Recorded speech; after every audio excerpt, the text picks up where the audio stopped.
The hypothalamus is a small part of the diencephalon inferior to the thalamus. It controls body activities. It is a major regulator of homeostasis.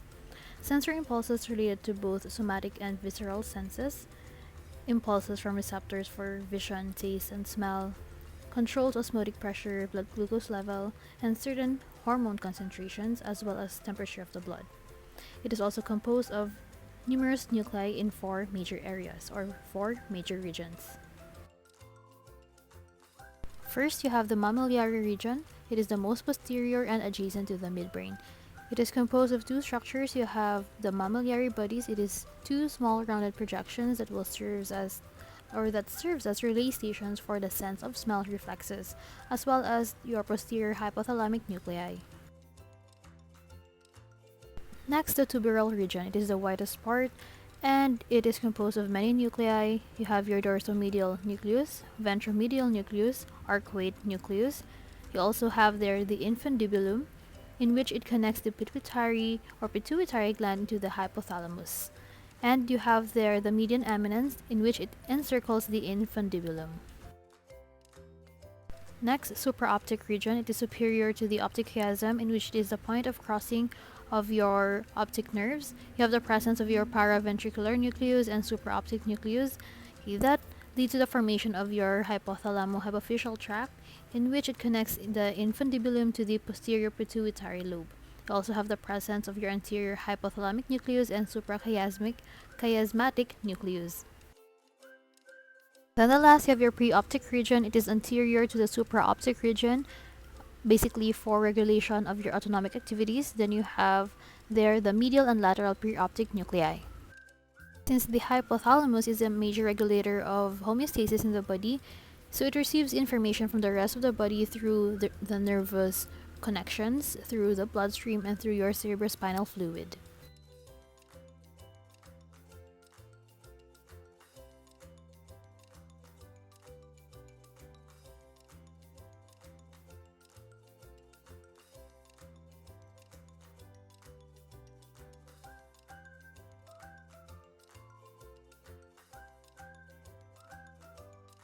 The hypothalamus has many functions. You have first the control of the autonomic nervous system. It regulates the contraction of your smooth muscle and cardiac muscle, secretion of glands.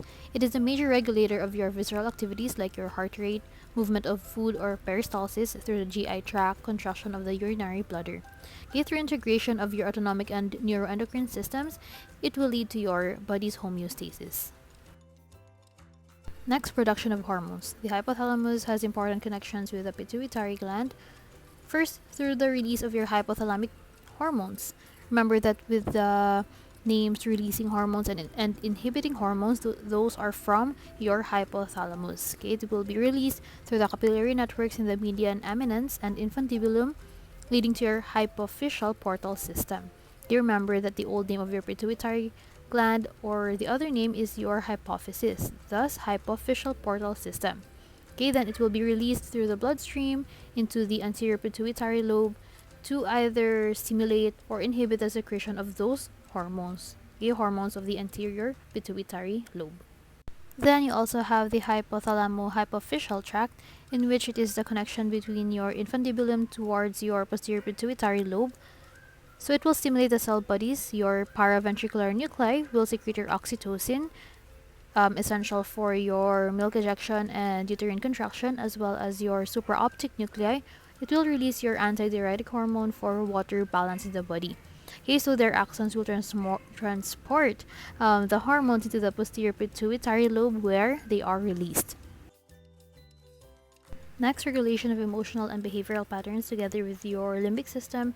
Your hypothalamus regulates the expression of passivity, rage, aggression, pain, pleasure, and behavioral patterns related to sexual arousal. So for physical expression of emotion, it usually increases the heart rate, increases the blood pressure. There would be dryness of the mouth, flushing of the skin, or there would be pallor and presence of sweating. It will also increase the peristaltic activity of the GI tract.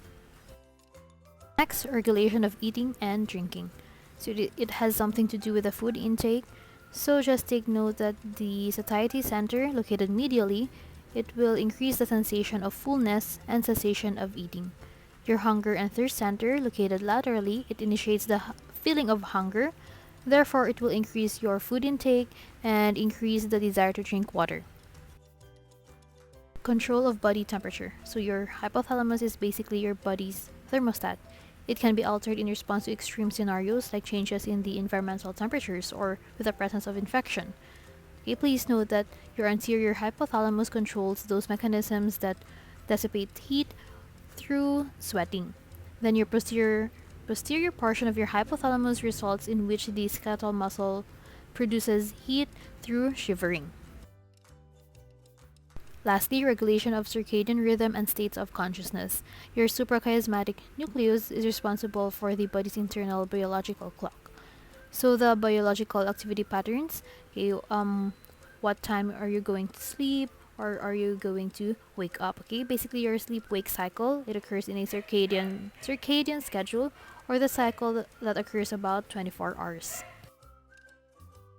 Next, the limbic system. It encircles the upper brainstem and the corpus callosum, and it is a ring of structure on the inner border of the cerebrum and the floor of the diencephalon. So your limbic system is also known as your emotional brain, since its primary role is expressing a range of emotions like pain, pleasure, docility, affection, and anger. It also plays a role in olfaction or smell, as well as memory. Damage towards this area will lead to memory impairment. Main components are first your limbic lobe. It is located at the rim of the cerebral cortex on the medial surface of each hemisphere. First, you have your cingulate gyrus. It is located above the corpus callosum. Then you have your parahippocampal gyrus. It is located in the temporal lobe below. Then under your parahippocampal gyrus, you have your hippocampus. It is a portion that extends into the floor of the lateral ventricle, and it is capable of mitosis. So there are aspects of memory that may develop in the new neurons, okay, even in the elderly. Okay, so the hippocampus has something to do with the memory. Next, dentate gyrus. It is located between the hippocampus and the parahippocampal gyrus. Next, the amygdala. It is composed of several groups of neurons. It is close to the tail of the caudate nucleus, part of the basal ganglia, in which, when it is damaged, it fails to recognize the fearful expressions or stress emotions in others, or to express fear in certain situations, okay, just like your fight or flight scenarios. Next, septal nuclei. It is located within the septal area formed by the regions under the corpus callosum and the paraterminal gyrus, in which it is a gyrus located in the cerebrum. Next, the mammillary bodies of the hypothalamus, as discussed earlier. These are just two round masses close to the midline near the cerebral peduncles. Then you have the anterior and medial nucleus. These are two thalamic nuclei that participates in the limbic circuit. Then you have your olfactory bulbs. These are just flattened bodies of the olfactory pathway resting on the cribriform plate. Then, lastly, you have your fornix, stria terminalis, stria medullaris, medial forebrain bundle, and the mammillothalamic tract. These are all linked by bundles of interconnecting myelinated axons.